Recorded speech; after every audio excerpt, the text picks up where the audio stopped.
لا إله إلا الله محمد رسول الله عليه صلاة الله وآله والأحبة لا إله إلا الله محمد رسول الله عليه صلاة الله وآله والأحبة Shine your mercy like the sun and be gracious as the earth. Let your kindness come like rain that cares not whom it falls upon. And let ocean deep your wisdom be, your heart a lantern spreading peace. Give yourself in love of him, be like Al-Habib. And in your deepest need and in your deepest grief, call on him in humility. Place your trust in the one to whom creation turns. You'll find redemption and find peace. La ilaha illallah Muhammadun Rasulullah alayhi salatullah wa alihi wal ahibba. Be a blazing fire of truth, be a soothing balm of peace. With the light of your sincerity, break the clouds of tyranny. Let your faith be like a blessed tree, give your shade to all who seek. May your roots run true and deep, take your strength from Al-Habib. Ya Nabi salam alayk, Ya Rasul salam alayk, Ya Habib salam alayk, salawatullah alayk. And know that certainty will bring tranquility, contentment with Allah's decree. Give thanks for all that comes, be patient and know that someday you will return to him. La ilaha illallah Muhammadun Rasulullah alayhi salatullah wa alihi wal ahibba. Fast to the company of the folk of certainty, through their gaze and through your love for them. May you be as one of them, as gentle as the whispering breeze, spread solace to the world weary. Let your heart and soul be mirror clear, give life and love to Al-Habib. Ya Nabi salam alayk, Ya Rasul salam alayk, Ya Habib salam alayk, salawatullah alayk. And stand before Allah like nothing else exists, and worship him like you are seeing. Be with all creation in all your deeds and words, as though you have no self to please. La ilaha illallah Muhammadun Rasulullah alayhi salatu wal ahibba. When you master all of this, forget not your neediness. Were it not for Allah's grace, none of this can be achieved. So be humble as the lowly earth that all creatures walk upon. Be the slave of the most merciful. Take your light from Al-Habib. Shine your mercy like the sun, send your light across the earth. Let your kindness flow like rivers, quench the thirst of all who come. And Let mountains strong your spirit be, but your heart melt out of love for him. Take the road that leads to him.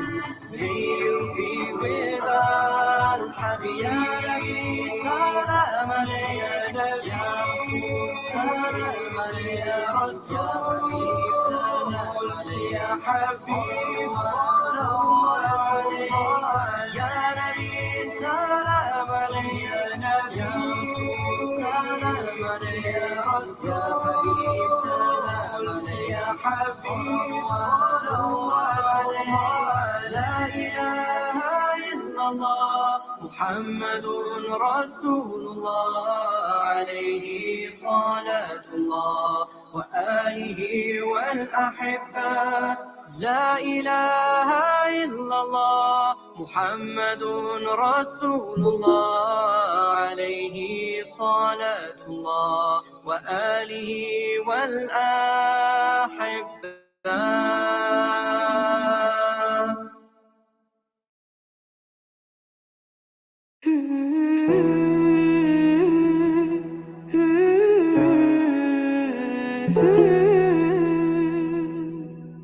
كل هذه الأرض ما تكفي مساحة لو نعيش بلا سماحة، وانت عايزنا بحب لو تضيق الأرض نسكن كالقلب. كل هذه الأرض ما تكفي مساحة لو نعيش بلا سماحة، وانت عايزنا بحب لو تضيق الأرض نسكن كالغل. التحية وبسلام أنشر وحل الكلام زي نود احترام أب محبة وابتسام أنشروا بين الأنام.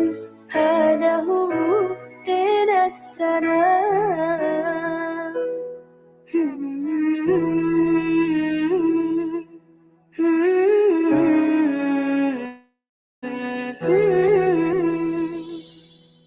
كل هذه الأرض ما تكفي مساحة لو نعيش بلا سماحة، وانت عايزنا بحب لو تضيق الأرض نسكن كالغل. التحية وبسلام أنشروا وحل الكلام زي نود احترام أب محبة وابتسام أنشروا بين الأنام. هذا هو دين السلام.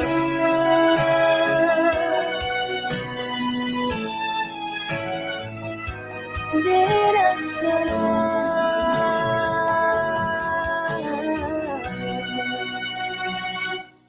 التحية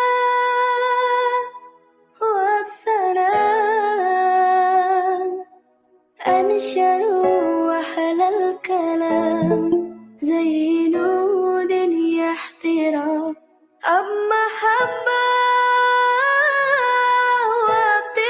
وابتسام أنشروا بين الأنام. هذا هو دين السلام. التحية وبسلام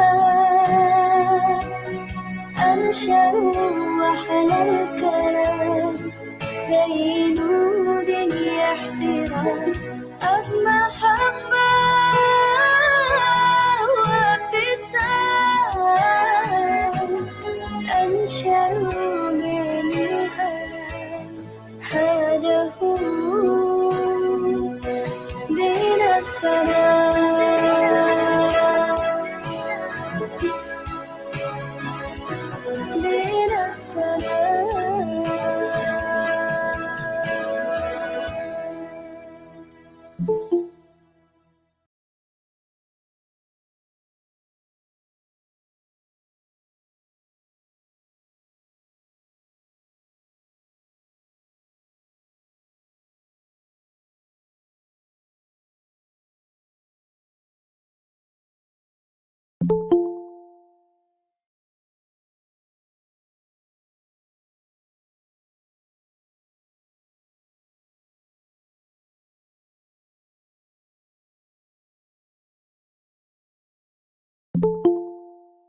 Bismillah.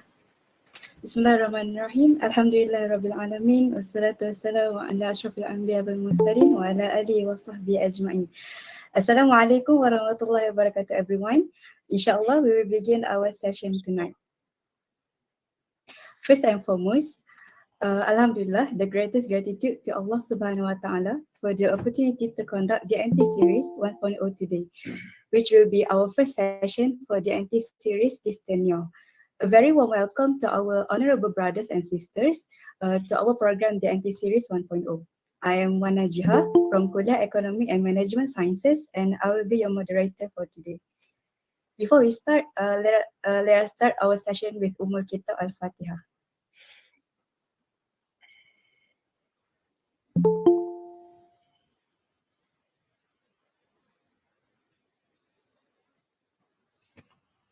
Dear brothers and sisters, for your information, the NT series is a program brought by Dakwah and Training Secretariat EMSS. Inshallah, there will be 2 series for this program along this tenure. The objective of this program is to give better understanding to all of us on the fundamental knowledge in Islam, especially in issues related to the students. For the first series tonight, we are going to talk about a very interesting topic related to our current situation as students, which is adapting to a new environment, succeed or drown. And inshallah, we will have 2 rounds for each speaker to be delivered by our 2 special guests. Before we start our session, let me introduce our speakers for tonight's session. Our first speaker is Associate Professor Dr. Gapur Oziev. Assalamualaikum, Doctor. How are you? Alhamdulillah. Thank you. Alhamdulillah. Hope you are doing fine as always, inshallah. For your information, Dr. Gapur was majoring in Islamic jurisprudence, fiqh and usul fiqh, minoring in political science. He remained in IUM to complete his master and PhD. He was twice awarded with the Best Teacher Award and has published books and a number of articles in Scopus and ISI Thomson journals. He also gives lectures on a weekly Angus radio program in Russian language. Dr. Gapur has been more than once invited as consultant to various projects organized by Islamic Development Bank of Saudi Arabia and Uni Razak IBFIM Consortium of Malaysia in IBF in Russian Federation as a pilot project. Currently, he is an associate professor at the Department of Economics, teaching in the area of Islamic banking and finance and Islamic economics. Next, I would like to introduce our second speaker. His name is quite famous among students in camps. He is Brother Amin Farhan.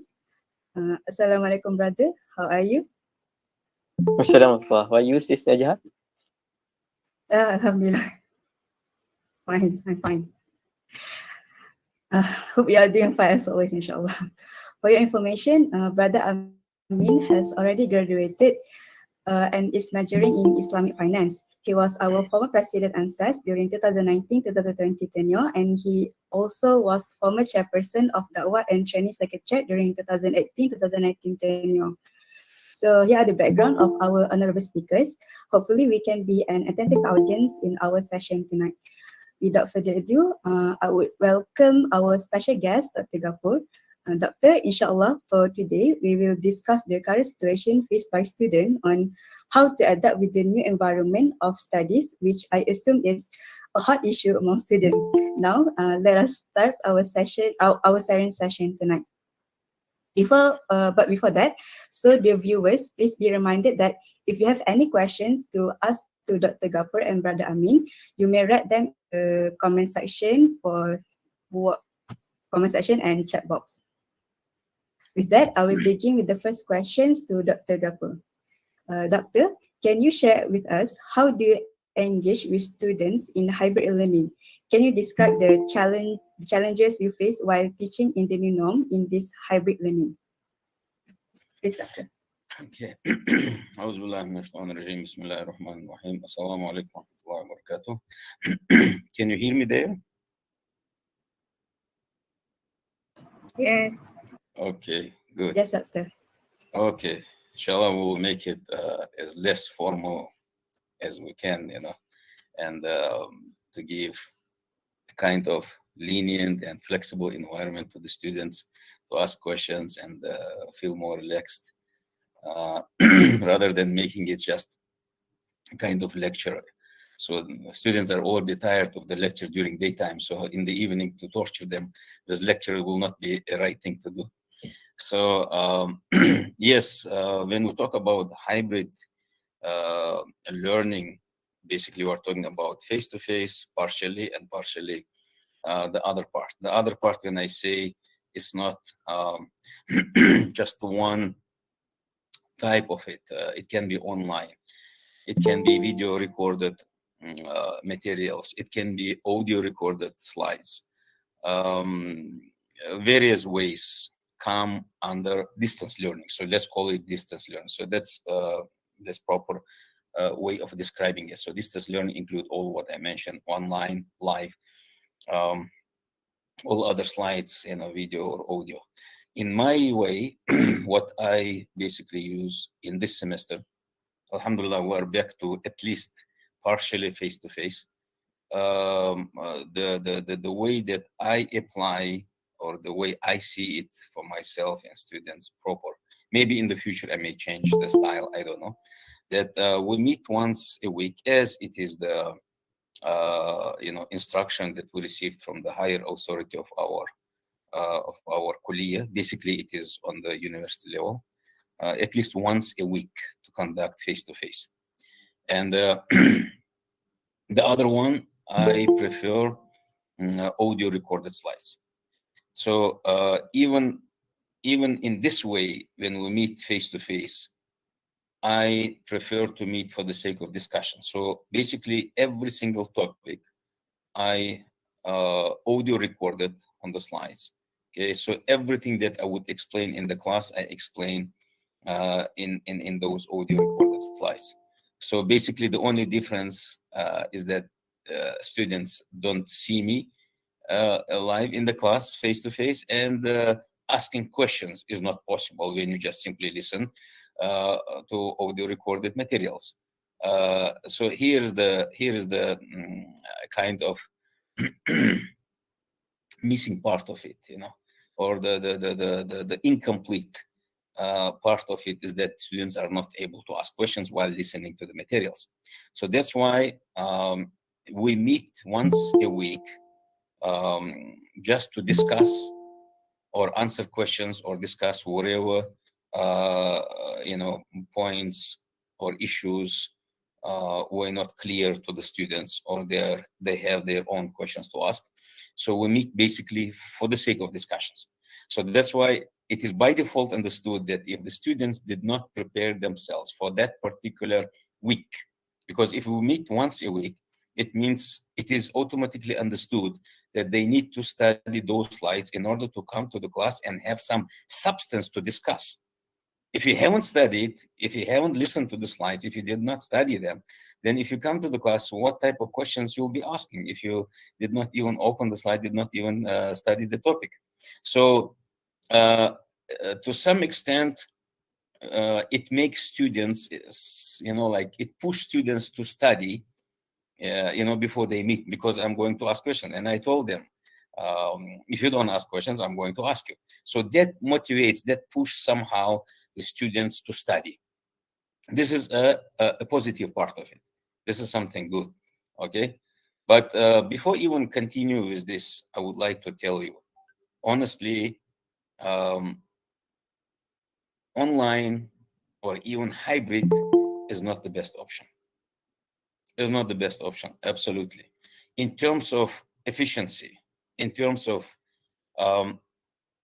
expected good results or expected outcome of it, of the whole course study, the whole process of conducting the lectures, um, it will never be equal to face-to-face classes. Never. Doesn't matter how you modify it, how brilliantly you can arrange the slides and the internet speed and everything. No, because the human nature is like this. If if the human being is like this, he's naturally like this. If there are two options, one of them is like one of them demands from you to work hard, and the other one is less demanding, definitely human being automatically choose the other one. So when you are when it's compulsory for you to attend every single class face to face, definitely you will listen to the lecture, you will have to go through lecture. Okay, but when it is left up to you, you know to study or not to study, because audio records, like, who's going to control you? I mean, it's basically between you and Allah subhanahu wa ta'ala. So only because I meet you once a week, I would never know whether you really studied or you just glanced at it and you came with some questions. I wouldn't know. It's impossible. So these are the weak parts of it, However, regardless of all this, the the negative or the missing part of it, it is still better, as we say in any legal system, including Islamic. ارتكاب أخف ضررين. In English, we say lesser evil is preferred. So if you don't conduct at all, students are going to suffer. I mean, they're not. I mean, imagine 2020, 2021, there were no class at all. Imagine they lost 2 years, 4 semesters, or maybe those who take short semesters, like 6 semesters, are lost. So it would have been horrible. So at least we had, alhamdulillah, this ni'mah, to conduct the class either online or, I mean, distance learning. That's what we call. So that's at least one of the good things. But if you compare it with the real face-to-face study, it will never be the same. Okay. And another thing, another challenge I can say is that when it comes to conducting um, conducting tests or even final assessment, okay, how you are going to control whether they look at the materials, like what we call cheating, like an exam, how you are going to control it, it's only between them and Allah subhanahu wa ta'ala. Yes, there are some techniques to use, this and that, you focus your camera on it, let us see what is around you. Believe me, it's not that much efficient as somebody would think. So, I mean, what I'm trying to say, in that sense, these are the difficult parts. Even lectures and others, they can't do anything with it, and students have to be honest by themselves, because they always need to keep in their mind they study for themselves, for their own knowledge, not for someone else. Lecturers, they already know all these topics. They don't need it. If you call them 3 o'clock a.m., you ask them question about those topics, they will be able to answer without any preparation, because they have been teaching these subjects and they know this is their specialization. You, as students, you need that. So that's why you have to be honest with yourselves. And another challenge is that, as I mentioned, any human being tend to be more lazy rather than, taking more challenges. Is that some students, or many students, they tend to accumulate. I mean, if I have, for example, uploaded slides, audio recorded slides for the coming week, they don't study. Okay, the next week they don't study. The next week. So how many hours he will have to listen, how many hours he or she will have to spend on trying to restore all what has been left without preparation. Week 1, week 2, 3, 4. I mean, human being is not a computer. You cannot put all the files just like this and then have the information. You need to observe it. You need some time. You need to rest. So that's why accumulating all these materials without studying it systematically. Okay, now we're reaching to the a golden word, a golden concept. systematizing your time. Okay, so I was about to come to this a bit later, but since it came on time, students, like anyone, like lecturer or anybody, always have to systematize timing. Okay, doesn't matter how tired you might be, doesn't matter how busy you might be. The materials which were uploaded, for example, or given to you, or emailed, doesn't matter. Any assignments, any responsibility as a student to listen to the slides, to watch video, to read the materials, doesn't matter. Do not ever accumulate them. Okay, don't ever postpone what you have to follow weekly or on a daily or on whatever basis that you agreed upon with the lecture. Okay, if you don't systematize your timing from the very beginning of the semester, it's like you are putting on yourself on shoulder uh, a lot of iron cages that you are not able to carry, and then you are going to break your backbone. So that's basically the end result of it. So always systematizing the timing, and even when it comes to face to face, when you come to the class, I'm talking about my case. If you haven't prepared yourself, how you are going to ask me questions, sir? I haven't understood this. What I mean, what? How you are going to arrange your question if you have not even studied the topic? Okay, so it's like crime over crime, and problem over the problem. So that's why always make sure that you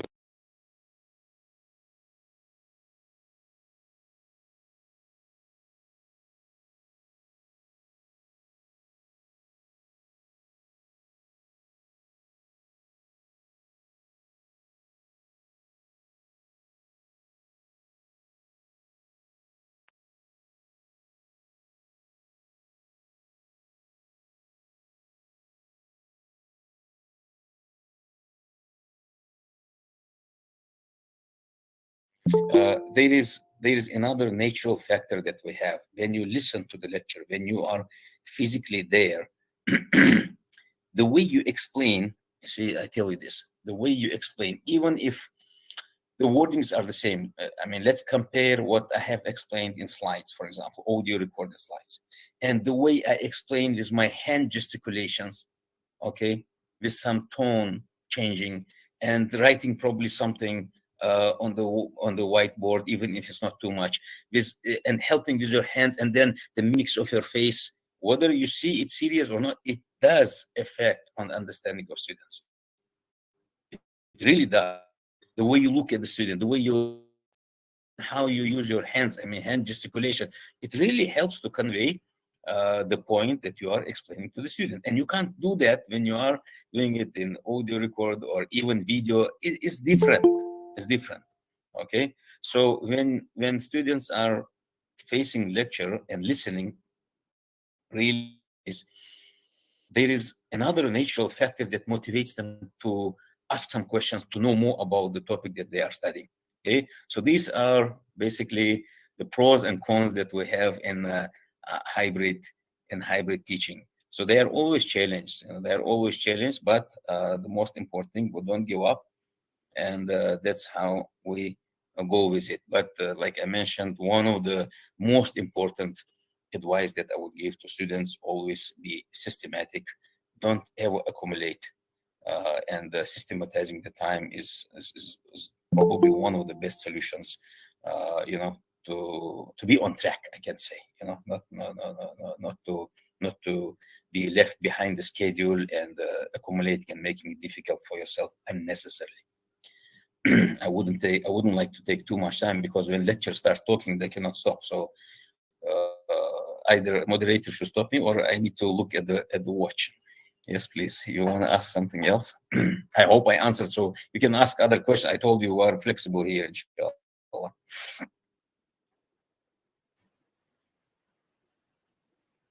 Thank you, Doctor, for this wonderful answer just now. So from what Doctor has pointed out, we can understand that hybrid and online are not the best option of the way of learning because the students may not study at all and the lecturer will never know about it.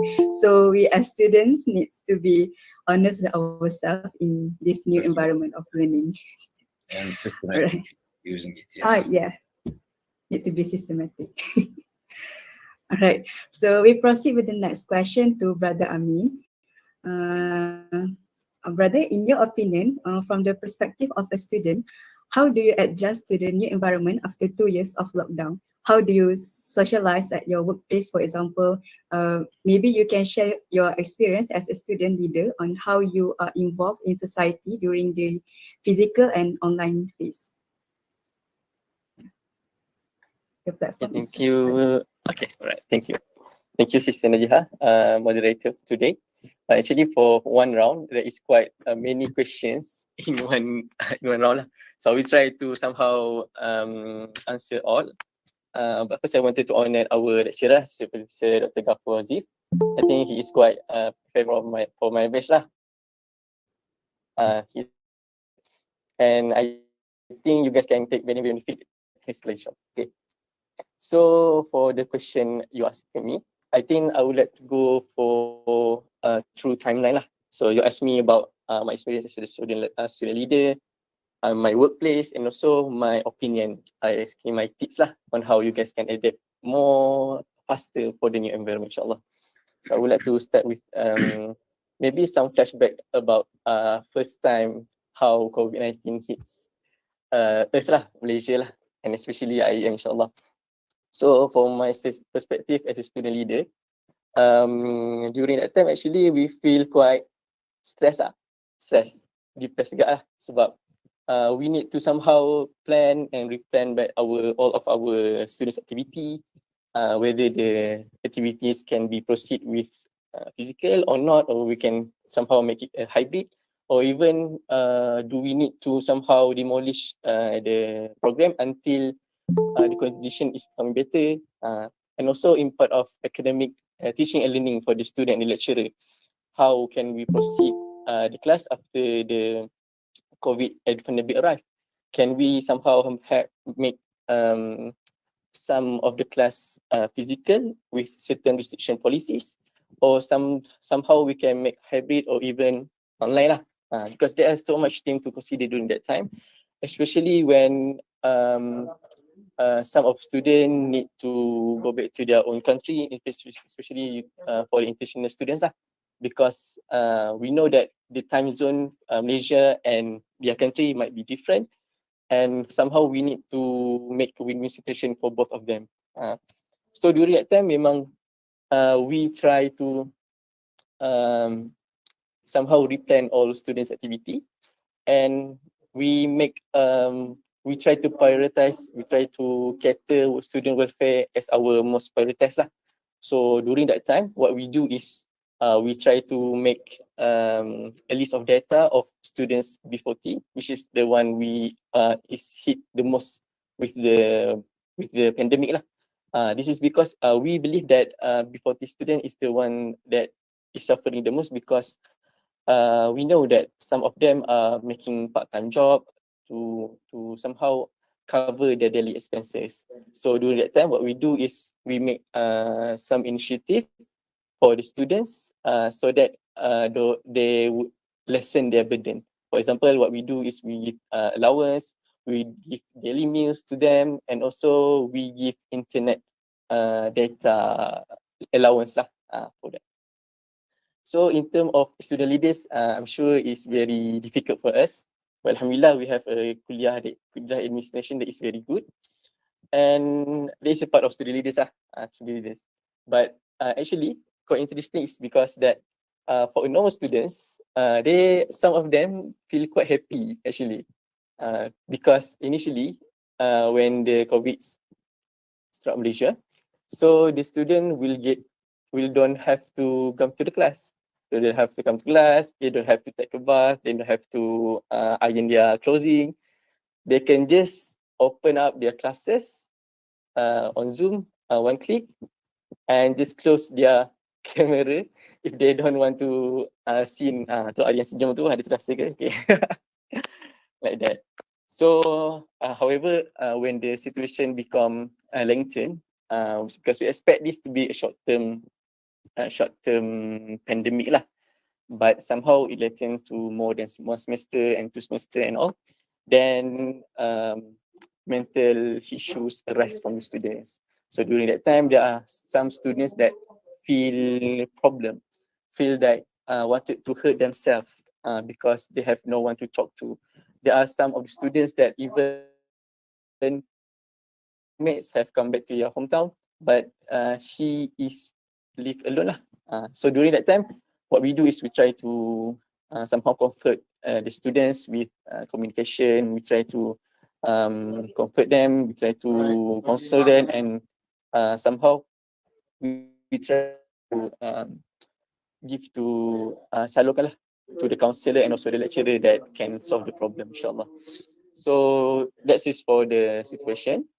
But so during that time, what we do is we just try to adapt to the new norm from physical to the online learning environment, because I think that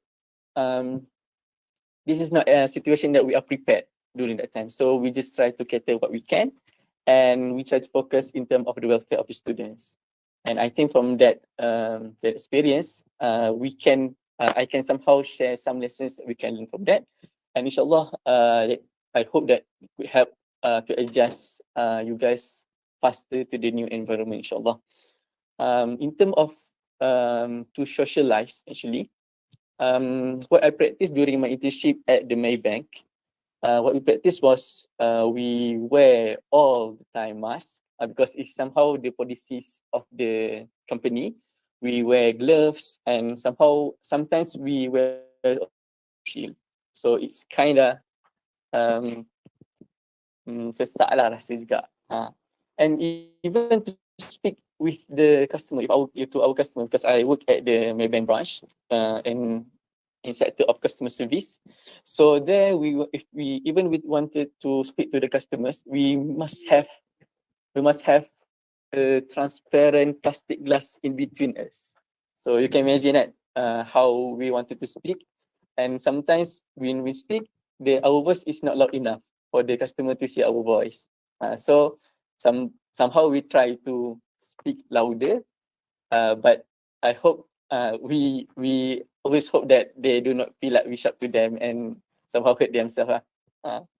So during that time, we only open all our mask and gloves during our lunch break only, and also during our break at the back office at the kitchenette. All of the time, other than that, we must comply with the company policies, and we must wear the all protection lah.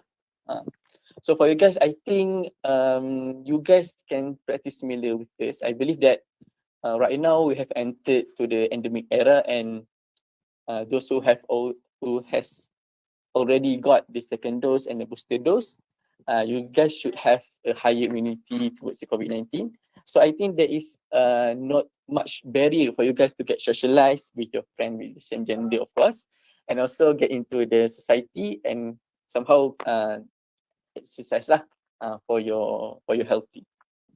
So in terms of so basically what I would like to share here from the experience is maybe some of the tips that would help you guys to adapt faster in the new environment, inshallah. So for the first tips I would like to give is first, you guys must have a strong mindset, and you must have husnuzan to Allah Subhanahu Wa Taala. Okay, this is important because I believe that this mindset will help you guys from mental attack. Before this, actually, this pandemic struck us really unprepared, especially in mental perspective, and had led us to really feel stress. Kalut lah, tak tahu nak buat apa time tu, memang situ. And actually a good mental preparation will help you guys to adapt with situation more effectively and make you guys calm lah. One of the ways that you guys can do is, for example, you can first wake up from your bed. Bismillahirrahmanirrahim. You walk to the campus, and you can pray, you can recite Al-Surat, or maybe hear some talk like that can inspire you, that can give you emotional boost, like for such as TED Talk, not TikTok, TED Talk, TED Talk, and maybe you can hear maybe recitation of Al-Quran, inshallah. So because I think one of the point that I late to remember during the past pandemic, during the earlier stage of pandemic, is we need to remember that we have Allah Subhanahu wa Taala, and in one of Sahih Al-Bukhari, they said that Allah Taala, "Ana inda zanni abdi bi." I am to my servant as he think of me. So there is actually, if we think through what happened to us, there is always hikmah on everything that is happening, and there might be things that we do not like, but in the eyes of Allah, it is good for you. For example, this is just for discussion purpose lah. For example, maybe if we did not discover, if we did not have the pandemic, we might not have discovered the effectiveness of online business, because it pushed us to somehow more towards survivability lah. Maybe I believe that there is so many aspects that is worse, but there is always aspect that is good for the situation, inshallah. So that is the first tips. So the second one is meet and greet. Okay, what does this mean? Okay, so actually you meet and greet people. This is, I believe that this is will reduce the barrier of not having to talk and meet to the person face to face for a long time. But I think for you guys, actually, this is already week 4 or 3, if I'm not mistaken. Is it, Sister Najia? Maybe true. I thought so. Tak ingat ke? Okay, tak apa. So actually, I think that okay. All right. So I think the key to start the conversation is through greetings. Easily greetings. Assalamualaikum. In the hadith also said, Afshu salam bainakum. Spread salam among you. So this, for me, I believe that this is the most convenient way to break all the awkwardness of not having to meet your friends for a very, very long time. And if right now you still did not overcome the awkwardness or the to adapt the situation with the new environment, try to go to your class tomorrow tak ada class, tomorrow have come class. Try on the Monday, you enter your class, you just shout to everyone, "Hi, good morning everyone, how are you?" Memang bising lah kelas tu. Okay, I'm not sure, but I believe that this is one of the way to somehow bring positive vibe to your classroom, to your friends. And actually the biggest issue in the adapting to the new environment actually is the somehow the confidence for you guys to initiate into conversation with others. I'm sure that if you guys do this, you will not only like by your friends, but also your lecturer will like yours as well. This, I believe, will crush absolutely the openness that you have building for the past 2 years, inshallah. So the third one is the most effective way for me. That is for you guys to join society, join EMSS, become a subcommittee of the one training maybe, or maybe you can go join IMSU subcommittee. Okay. So the main reason is because we need to somehow remind ourselves that what is the reason for us to join society? That is to build our self-confidence and self-esteem. So when you have 2 of these points, to adapt to any situation, you can adapt them faster. By you joining society as well, as you all know, there is a lot of activities that will send you to blend with people, cooperate, and also work together as a committee. Try join USRA. Ada USRA DNT masih ada lagi? Is there? I'm not sure. Iftar maybe. Iftar Ramadan. Usually so many people join. For me, this is the best way lah, to adjust back to the new environment, lockdown of not meeting people. And the last tip I wanted to give to you guys is try to be tolerant and flexible towards changes. Okay, besides, this is because that I believe that everyone must wanted to have a conducive learning and teaching environment, and there might be policies where you like and another one that you don't. And maybe there is somehow a turn or rotation for you guys to come to class, or it is compulsory for you guys to scan my letter before entering the classes. We need to understand that right now we are in era of endemic, and we are literally living among the viruses. And there is some such of things that we just need to get used to it. For instances, wearing mask full time, maybe sanitize your hand before entering into the classroom, and a lot of stuff lah. However, however, if you do have suggestion for the betterment of the situation, for the conduciveness of the teaching and learning, I believe that you guys can always give your ideas to the student leaders and the kuliah lah. I think that is your part lah, because somehow students know what they want, and somehow the kuliah wanted to protect the environment, and you guys need to communicate for you guys to have the conducive environment for both. And I think our kuliah have one of the most, I think the most lah, the most friendly administration lah. Especially before this DDSA is Dr. Muslim, and right now Dr. Izzian is very Muslim student, I believe, and that they would really love to cooperate with the students for the good of all lah.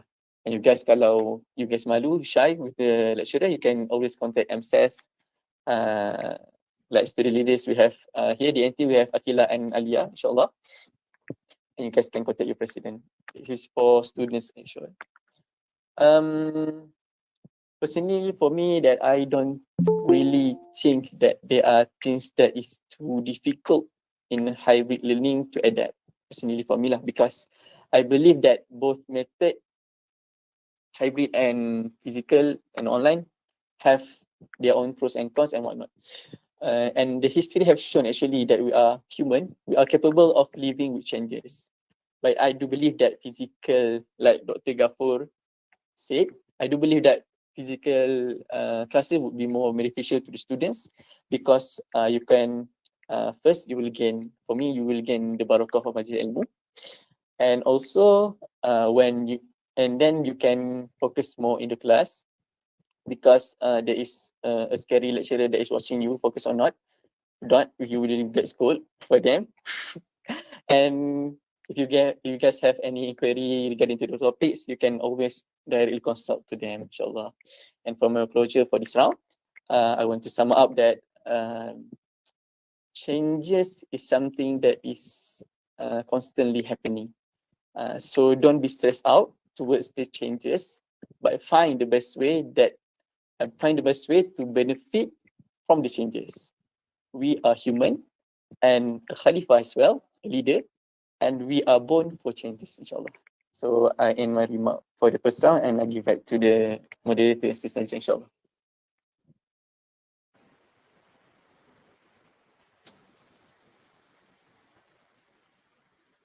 Okay, thank you, brothers, for those points just now. The point that I can mention again is we as students need to help each other in this new norm, because all of us may face different challenges. I also would like to mention that having a strong mindset, meeting and greeting people, joining a society, and trying to be tolerant with others can help us to adapt with this new environment. Just to remind, if you have any question to be asked to our speaker, you may do so by typing your question in the chat box. Okay, next we move to the third question. I would like to ask Dr. Gapur on whether Islamic values help us in adapting with the new norm of lifestyle and learning. Please, Doctor. Okay. MashaAllah, while listening to Brother Amin, I understood that he gained a lot of knowledge from UAE and talking quite in a very matured way. Honestly, not just somebody who got a bachelor degree, but much more than that.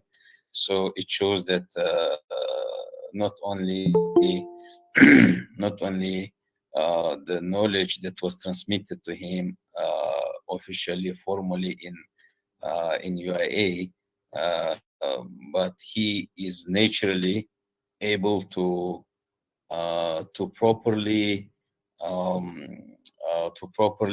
arrange properly using the methodology, the real Islamic methodology in facing the reality. So this is something that that the brother Amin deserves to be mentioned about, mashallah. And I also noticed that some of the points that I was about to mention as something beneficial from Sharia perspective to our students, he already mentioned.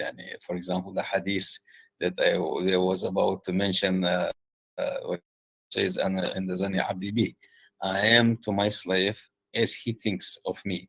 So if he thinks of me that Allah subhanahu wa ta'ala is with me, I am with him.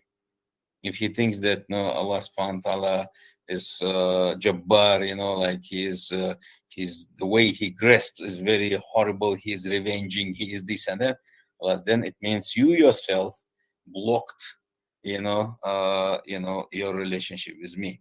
So it's always about husnul zan, not only with people, but husnul zan in terms of mercy of Allah subhanahu wa ta'ala. And from not only that, this is one of the very good points, definitely, that I fully support brother Amin, and myself, I was about to mention this. And there is another thing which is, again, mashallah, brother Amin mentioned partially, but I would like to support this point, is the ayah from the Quran, from Surah Al-Baqarah. Part of we can bring it as evidence to support our point, that وعسى أن تكرهوا شيئا وعسى شيئا والله يعلم وأنتم لا تعلمون. Perhaps you may dislike something good for you, okay, maybe something good for you, and perhaps you may love something, it may be something bad for you. Allah knows and you don't. So this is extremely important point to understand.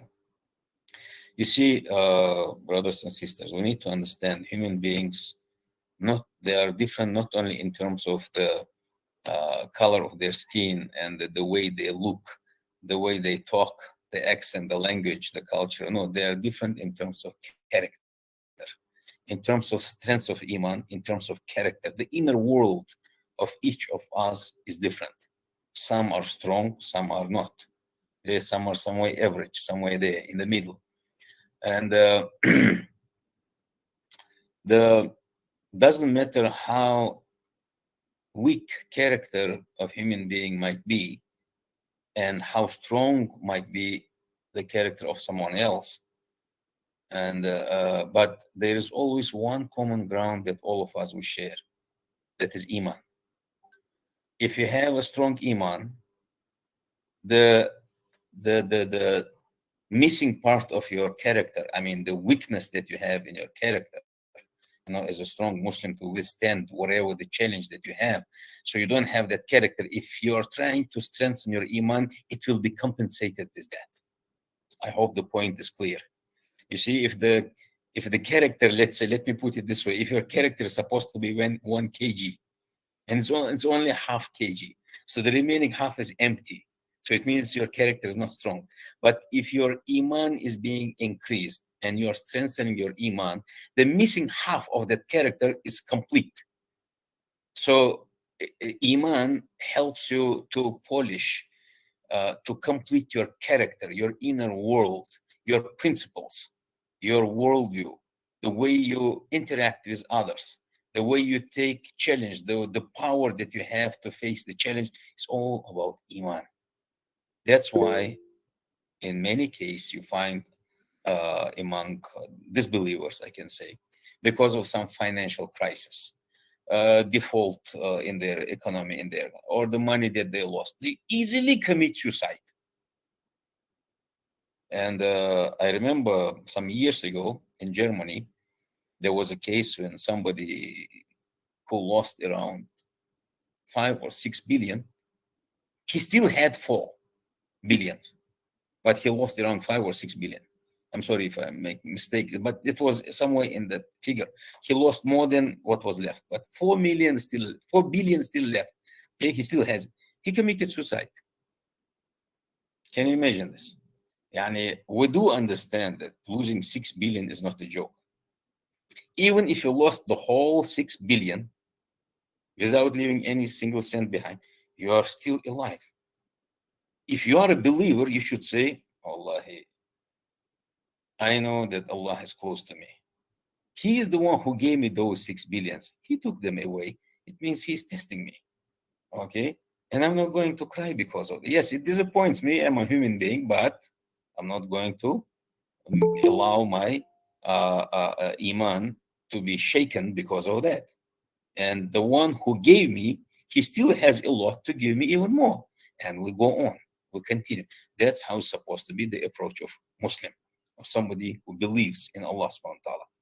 Okay, so those who don't have that relationship with the other world, I can say that the metaphysics they call it in philosophy, and something that you don't see beyond the physics. So they have only this dunya. So we Muslims, we cannot afford to be weak in terms of our character when it comes to facing difficulties. Now I'm coming back to the situation of this pandemic. Whatever the challenge that we face, we need to know one thing. Nothing in this dunya happens without permission of Allah subhanahu wa ta'ala. So it's like clear cut. Allah, guaranteed. Number two, once it happens, what is expected from us? To follow Sharia rules. Sharia rules what? In terms of pandemic situation. Okay? Take precautions, follow what the specialists say. Not Sharia scholars in that sense. Here, the medical doctors are the ones that everybody, including Sharia scholars, to listen to. Medical doctors, because they know it. Okay, they know it. So then, the way we follow whatever the instructions that they give us, okay, that's obedience to Allah subhanahu wa ta'ala. That is about ibadah, because Prophet sallallahu alaihi wasallam, in well-known hadith, he mentioned that if you find that there is a certain pandemic, eruption in certain area, none of those people in that area should go out. No, others should go in. Khalas, understood. These are very clear instructions. In addition to that, our doctors say, I mean, even if it doesn't protect you 100%, but at least, somehow it may protect you, wearing the mask and this and that. As our brother Amin was saying, even though these are difficult things, the transparent, the other plastic, cover that you need to have on your face and all this. I mean, people are trying to use some precautions, At least we will have something to say to Allah subhanahu wa ta'ala. Allah, you tested us with this, and we tried our best to follow what the specialist said about that, to preserve ourselves and not to harm others. Not to harm others. So this is extremely important. So that's why somebody who, I believe in any society we have these people who constantly talk about conspiracy theory. There might be some conspiracy theories in every way, in certain situations, we do understand. But if your own doctors, specialists in this virus, whatever studying area, they tell you, you are facing these problems. In order to reduce the risk, we have to do this. How come somebody who doesn't even understand what is this knowledge all about, how can that person just simply provide some kind of illusionary counter arguments and say, we don't believe there is no pandemic, and there is all what these doctors say, it's all about just a conspiracy theories. This is, I don't have to describe how it deserves to be described. I believe you already understood what type of label, can be given for that. But this is one of the destruction. This is هؤلاء من المفسدين في الأرض. These people are those who cause corruption on earth. Causing corruption on earth. Imagine somebody who is not a Sharia scholar. He starts giving fatwa. Can you imagine this disaster? And imagine somebody who doesn't understand absolutely anything about engineering. He starts telling to those construction companies how to build the building and so on. Is there any connection? So the same thing goes for that.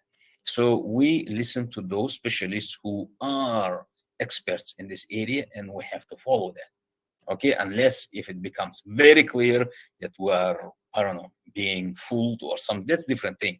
But so far, the whole world is, following this, at least these precautions.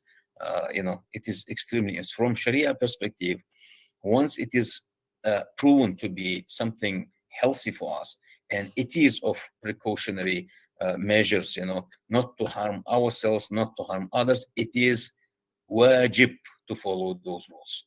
It is wajib. It's not just simply sunnah, or if you don't follow makruh. No, it is a wajib, because you unknowingly may transmit, it may become contagious, and you may make some others, sick because of your negligence, for the SOP rules, we can say. Yeah. So this is extremely, extremely important. So just to wrap up this point, constantly think of your relationship with Allah subhanahu wa ta'ala. Nothing would happen without his permission. But it doesn't mean that you openly go without mask, without anything. If Allah subhanahu wa ta'ala has written for me, it will happen. If it's not, it will not happen. This is considered very ignorant way of practicing things. This is not acceptable in Islam. If it was like this, Prophet wouldn't say, if there was eruption of any pandemic, don't go to that area. He would say, don't worry about, you can enter, you can go out, because nothing will happen to you if it's not written to you. Come on. So this is very, very important. And another point that people very much speculate on it, whether this is punishment from Allah subhanahu wa ta'ala, or this is a test from Allah subhanahu wa ta'ala. How would you know? This is one of the issues that many, many people are asking themselves and asking others. This pandemic situation that we have, is this a punishment or it's a test? How would you know? Very serious question, huh? Very challenging. So I tell you, Sharia scholars spoke about various issues similar to that, calamities and this and that. This pandemic, it cannot be punishment for everyone, across the board, and it cannot be test across the board for everyone. Cannot be. It is punishment for some, and it is a test for some others. So how would you know whether it is punishment or it's a test? Very simple. Ulama also mentioned this. Please listen. This is very important for you to keep it in your mind for the rest of your life. The moment we face calamity or difficulty, your family member gets sick, all of a sudden you get some problem, you lose your money, or this, and doesn't matter, And similar situation another person gets, for example. One of them might be punished by Allah subhanahu wa ta'ala with this problem, and this guy is elevated in ranks before Allah subhanahu wa ta'ala because he's testing him. How? The very easy way to differentiate, the moment you get this problem, if you say, if you strengthen your relationship with Allah subhanahu wa ta'ala even more, Ya Allah, nothing would happen without your permission. I know you're there. You're always with me. I'm trying to be as much as I can a good slave of yours. So if it still happened to me, oh Allah, it means there is something good for me. For sure there is something good. So, Ya Allah, I'm ready to face it, and I'm sure it's coming from you to elevate me in ranks, to make me even closer to you. Ya Allah, I'm ready for this. So Allah elevates and will substitute for you with something better than this. The other person who faced the same problem, it might be punishment for him, because says, why? I pray, I fast, this and that. I do give sadaqah. Why these things happen to me? What life is this? I was like addressing this question up there. Why you are punishing me? I'm Muslim and I'm trying to be a good man, and so why, So this is for sure a punishment for this type of person. This is a kind of arrogance. It means his iman is not complete. Okay, so this pandemic, it cannot be described as one hukum. It's a punishment for this dunya people because they are corrupt. Come on, there are so many good people on earth. Okay, and you also cannot say no, it's not punishment, it's just a test. You cannot say, because there are many people who deserve really punishment. So if you want to know about yourself, you look at this and see. Just go through screening. Did I become a better Muslim, and being thankful to Allah subhanahu wa ta'ala that I'm still alive, I'm still able to face it? Or you just like lost all your hope and you say, why these things are happening to me? So if you are of the first category, mashallah, then you are being tested by Allah subhanahu wa ta'ala because He loves you and He wants to increase you and elevate you in ranks. If you are of the second type, wal-iyaz billah, then you should really revise your iman and your relationship with Allah subhanahu wa ta'ala. So this is the best indicator to see whether the same calamity that everyone is facing, when it is a punishment and when it is a test. The moment that person who being under this calamity, he becomes even closer to Allah, he's being tested and he's closer to Allah subhanahu wa ta'ala. The moment he starts complaining, he's actually receiving punishment. So I believe this is something good for you to remember. And again, like I said, when lecturers start talking, somebody needs to remind them, or at least look at the time. So it's 9:55. Like I said to our sister Najiha, right? You were communicating with me by WhatsApp. I told you I have another online meeting with overseas colleagues. So I really need to apologize and excuse myself. And then maybe in the future, inshallah, I'll try to give you some other beneficial tips, hopefully, inshallah.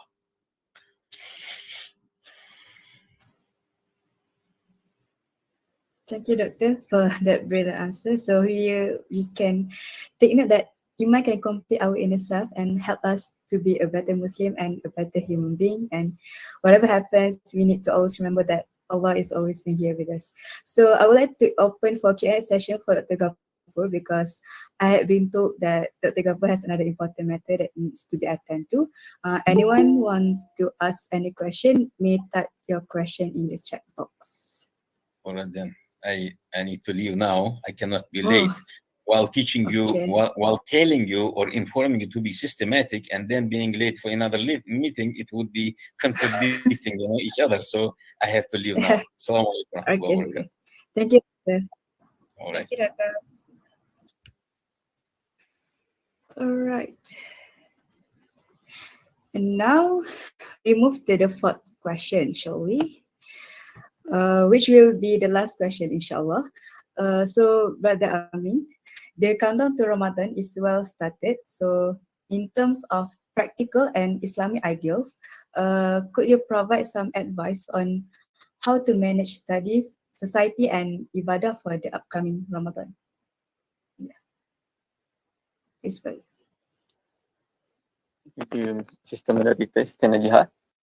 Actually, this question is quite difficult for me, and I don't think I am eligible enough because I don't think I'm solid enough lah to give some of the tips for Ramadan.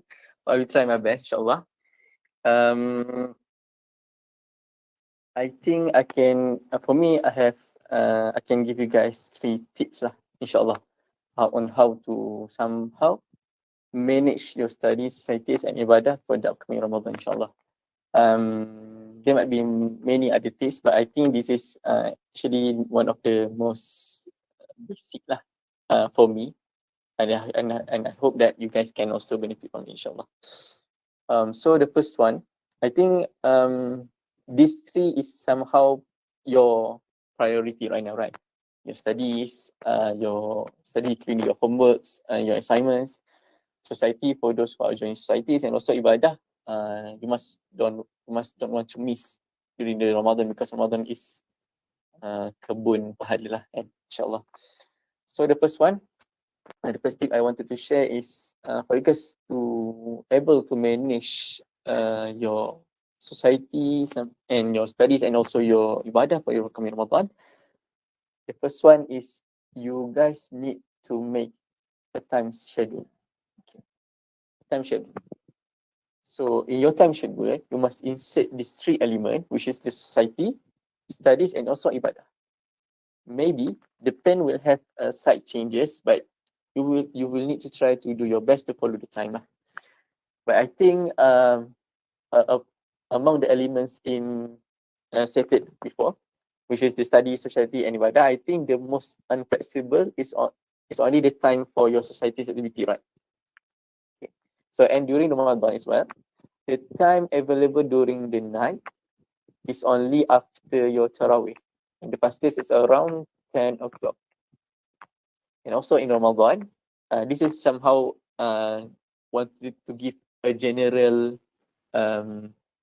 insight, macam overview of your time during Ramadan. And also during the Ramadan, you will also have extra time on the day because you do not have to eat for breakfast on lunch, right? Okay. Okay, what should you be doing during that time? Okay. So for me, Ramadan actually have blessed us with this extra time to do all other things, especially enhancing our ibadah. If I may suggest, you can actually utilize your time. First thing, if I may suggest on your time schedule, you may use your time 5 minutes before and after your prayer time to do zikr. I think 5 minutes for before and after is not a long time because you don't have anything to do. Usually we go to the lunch lah. And so 5 minutes times 2, you have 10 minutes for each time, each prayer time, and 10 times 5, you have about 50 minutes. So 50 minutes, I think you can at least get a juice and half of Quran recitation. Okay, this is the first one. So second, you can also utilize your time before sahur or after sahur for your study. And actually, if you guys wanted to somehow take benefit from the study, you can make niat on your study for the sake of Allah SWT in Islam, and it will be considered as ibadah as well. Okay. So next is during your night time, which is after Tarawih. You can utilize that time for the society time. So therefore, you have 3 aspects that you can cater lah. Is for your studies, your societies, and also for ibadah. The 5 times before and after your prayer time is for your ibadah. Your study time is before sahur and after sahur, and also the after Tarawih, because you guys must not want it to miss Tarawih, right? So after Tarawih, you can have your time for the society. I think that is for the first point, is to make the time schedule. So the second point I wanted to highlight is you guys somehow need to have your own target. Your own target on how to improve yourself in terms of society, in terms of ibadah aspect, and also in terms of your study. Okay. So in making your target, the main important element that I wanted to highlight is not about the amount of the changes and improvement that you wanted to make, but your ability to be consistent in gaining the target. Don't set a target that is too much for you to handle, because if you fail, you will be down. Tak nak buat dah. Nanti surprise. Tak ada semangat dah nak buat. And how to set the target. Okay. For this aspect, somehow we always compare ourselves to others. And actually, it is not bad to compare ourselves to others' performance. But the most important thing for me is for you to have development from your past self. This is the most important element. For example, before this Ramadan, you can only recite about maybe 10 juzuk of juzuk sikit sangat kan. Maybe like 20 juzuk of, okay lah, 10 tak apa, 15, okay, 15 and a half. 15 juzuk, okay, 15 juzuk in the whole month of Ramadan. Okay. So next time you try to target 25 juzuk. I think that is more important than for you to somehow compare with others. Member ni, dah khatam dah 10 hari dah khatam kan. Tension kan? Betul memang tension juga. Tapi we need to understand that everyone have their own pace, and then everyone have their own development. So maybe yang that already have the ability to recite 10 juzuk and whole Quran in 10 days, maybe they have already passed the rough situation, the rough challenges before they can have the ability to do that. That is for your ibadah. So for your study as well. Study before Ramadan, you can study like 30 minutes a day. 30 minutes a day, for example. But right now, after Ramadan, you don't have anything much to do. Nak sukan pun penat kadang-kadang, and you don't have any time to get lunch or breakfast. So maybe you can spend extra 15 minutes for your studies, like that. So that is for my second point lah. So you guys must have your own target on how you want to improve yourself. Doesn't have to be much, but it has to be something that you can be consistent on doing it. So that is the second point. And for the last point and the third point is you guys must find the right companion. Companion ni kawan sama jenis lah bukan yang lain jenis. Disclaimer. Okay. Okay. Actually having friend that is high spirited in studies and make ibadah, enjoying society, this actually will help you to become more encouraged to follow your plan.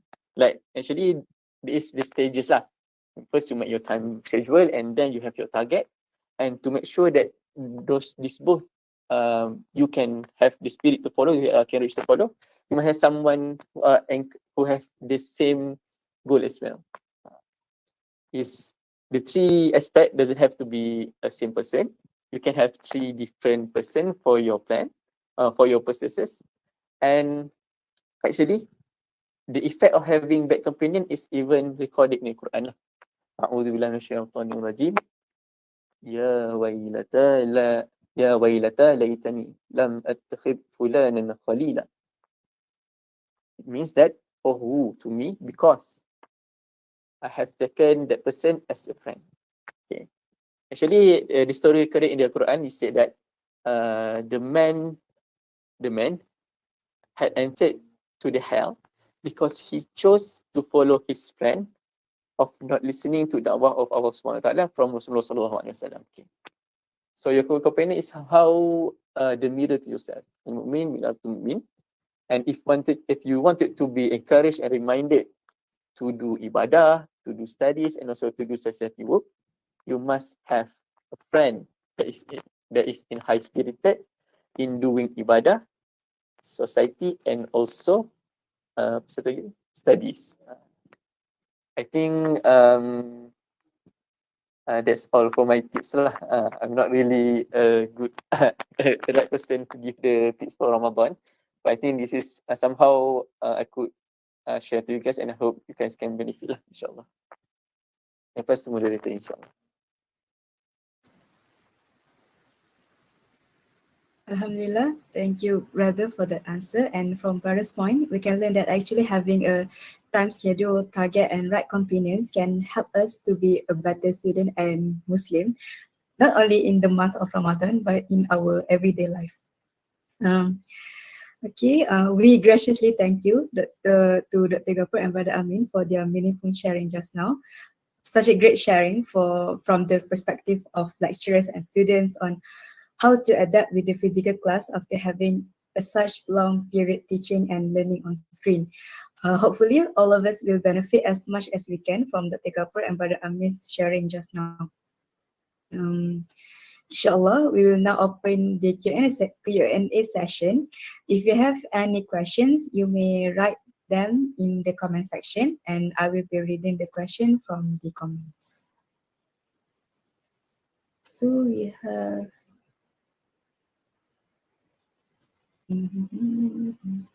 okay, so the first question is actually for Doctor, but I've been told that to ask this question to Brother Amin, so okay, so Brother Amin can answer this question.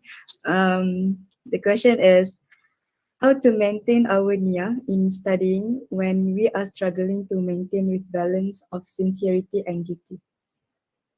So, Bismillahirrahmanirrahim. For this point, I think I can give you 3 tips. Okay. So actually, it is also similar to the question before, I think. And I think one of the tips from the question before can be used to answer this question as well. It is for you guys to maintain your niyyat in studying when struggling to maintain the balance of security and studies. That is, you guys must have a good companion. This is the first step. The explanation just I think similar as before, because if you have the same, you have a good companion who have the same goal as you. When you are in low spirited to do that thing, you can become encouraged to do that. For example, simple example is maybe simple example is performing solat. So just imagine lah, when the azan has arrived and your roommate asks you to perform solat with him as well, but you are in the most lazy form during that time, what will you do? I think you must somehow follow lah. Maknanya kita solat sekali lah kot, sebab nanti malu lah pula kan. Macam tu.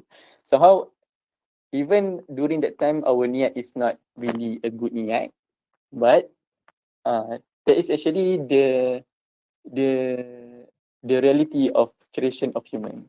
We have times that we are in high iman, and where there are times that we are in not our best form of iman.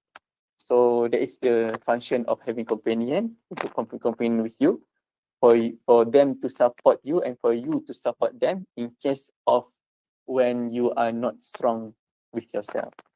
This is the first point. Second, this is for studying, right? So actually for studying, how to motivate yourself is by reminding yourself that what are the good things that can come after you complete your study. There must be things that you wanted to gain or what you want to achieve after you graduate, right? For example, you want a car, maybe Mustang GT, or even a bungalow house ke, or maybe there is someone that you wanted to marry. There must be some materialistic goal or even akhirat goal.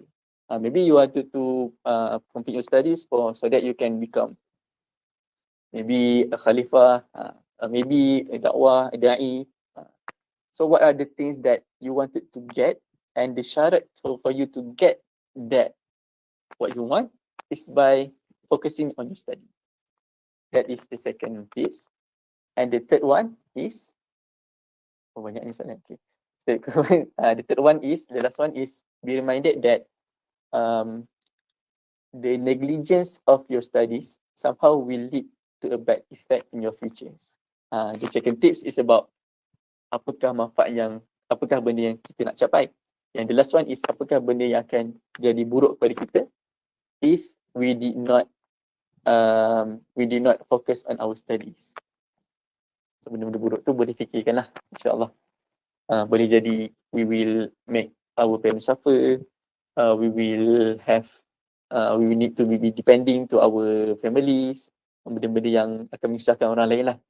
Macam tu. Wallahu a'lam. Okay, for the next question.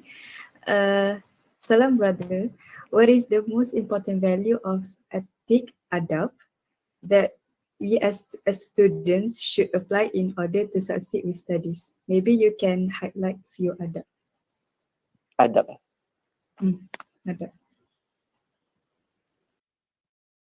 Bismillah. I don't think this is for the lecturer only, but also for others. Maybe towards your pakcik, your makcik, your parents also can apply. This is for me, you must address them accordingly. Give them, call them by their title lah. For example, like lecturer, like professor, associate professor, doctor, give them title. And before you somehow need their advice or consultation, please be reminded that you need to first introduce yourself. Maybe if you guys had already dah ngam dengan lecturer, it's okay. But if you guys are just introduced to the lecturers, I think that is a suitable way, the most suitable way. Because recently, I think not recently, before during the tenure, my tenure, there is an issue of hormat juga lah, hormat. But there is portrayed on emails. Just an email, because the student just ask for the lecturer, lepas tu lecturer pun tak tahu dia siapa, tiba-tiba dia tanya, dia minta assistant kan. So I think this is quite unrespected lah for the lecturer. I think on top of that, hormat ni dia not only when you need assistance for me. It is also when you just somehow macam mana kita nak jaga hubungan dengan dia. Kita tak semestinya we don't necessarily contact them only during when we need assistance, but when we are happy, or maybe we want to contact them to maintain our relationship, we can just contact them. I think that is most respectful way to the lecturers, by maintaining your relationship, your student-lecturer relationship with them. Maybe after graduation, if you guys has graduated, even though there is no say legal urusan dengan diorang, just try contact them, tanya khabar. I think that is the most best way to give respect to a lecturer, insyaAllah. Okay, thank you, brother. So I think that's all. Tak ada soalan dah. Okay. Alhamdulillah, we have finished our Q&A session. Thank you, Brother Amin, for the wonderful answer. Again, I would like to thank Dr. Gapur and Brother Amin for tonight's session, and hopefully we can apply all this knowledge that Dr. Gapur and Brother Amin had shared with us tonight, inshallah. Alhamdulillah, we have come to the end of tonight's session and also the end of this DNT series. Thank you everyone for your participation from the DNT series 1.0 until today. For those who missed our series, worry not, you may rewatch it at the YouTube Camps TV channel. Your participation is highly appreciated. May Allah bless all the knowledge that we get from this series. Before we end our session, we will have some photography session. I will pass it to our committee.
Okay. Yeah, thank you. I would like to remind all participants to fill the attendance form in the comment section. On behalf of the organizing committees, I would like to express our utmost gratitude to our speakers, Dr. Gapur and Brother Amin. Also to all our brothers and sisters for making this DNT series a success for this tenure. Our apologies for any shortcomings that occurred during this session. We hope everyone will stay safe wherever you are. Inshallah, we'll see you again in the next DNT series if we have opportunity in future. So stay tuned, everyone. Before we end, we would also like to invite all of you to the most anticipated and exciting event by the NT Secretariat EMSS named Ramadan Sharing 2.0. We bring to you daily sharing and thought delivered by our great and honorable lecturers during this Ramadan at Ummah Hall beside EMSS HQ at 1 p.m. before Zuhur prayer. So catch this exciting event during the holy month of Ramadan, starting on next Monday, 4th April 2022. This will be a very exciting program for all of you, so don't forget to register and see you next Monday at Ummah Hall, inshallah. With that, we end this session with Tasbih Kafarah and Surah Al-As.